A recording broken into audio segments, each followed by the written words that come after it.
ایک دفعہ کا ذکر ہے، ایک بھالو تھا۔ وہ بہت ایماندار اور ہونہار تھا، کلاس میں بھی ہر کام آگے آگے ہو کر کرتا۔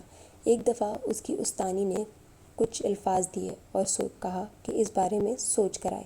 وہ اسی سوچ میں راستہ بھول گیا اور گھنے جنگل تک جا پہنچا۔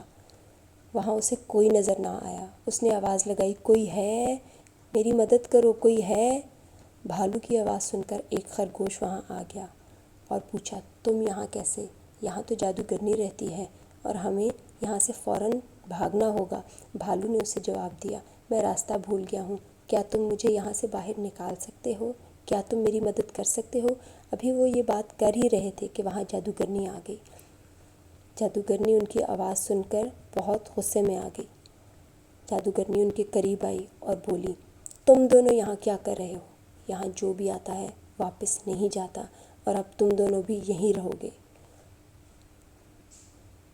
جادوگرنی کی یہ بات سن کر خرگوش نے بھاگنے کی سوچی، پر جادوگرنی کو غصہ آ گیا اور اس نے اسے جسمانی طور پر بہت بڑا کر دیا اور بھالو کو جسمانی طور پر بہت چھوٹا کر دیا اور ان دونوں کو اپنے ساتھ لے گئی۔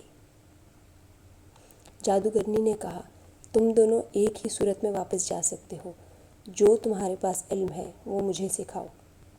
بھالو نے کہا، میں جو اسکول میں پڑھتا ہوں آپ کو بتاؤں گا اور میری استانی نے مجھے ایک کام دیا ہے۔ بھالو نے کہا، ٹھیک ہے، میں انہی چیزوں کی تلاش میں تو نکلا تھا۔ ہماری استانی نے آج ہمیں سکھایا تھا فزیکل یعنی جسمانی، انٹلیکچوئل دانشور، سوشل سماجی اور ایموشنل جذباتی۔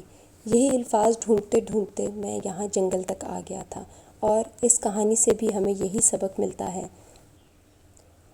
آج جو بھی ہوا اس سے ہمیں یہی سبق ملا کہ کیسے آپ نے مجھے اور خرگوش کو جسمانی طور پر بڑا اور چھوٹا کر دیا، اور انٹلیکچوئل یعنی دانشور کس طرح ہم نے اس کو ریئیکٹ کیا، اور سوشل یعنی کس طرح میں اور خرگوش ملے اور آپس میں بات چیت کر رہے تھے، ایموشنل کس طرح ہم لوگوں نے اپنے جذبات سے کام لیا اور خرگوش نے یہاں سے بھاگنے کا سوچا، اور جادوگرنی کو غصہ آیا اور اس نے اپنا ریئیکشن کیسے شو کیا، اور وہ کس طرح اس نے ہمیں بہت چھوٹا اور بہت بڑا کر دیا۔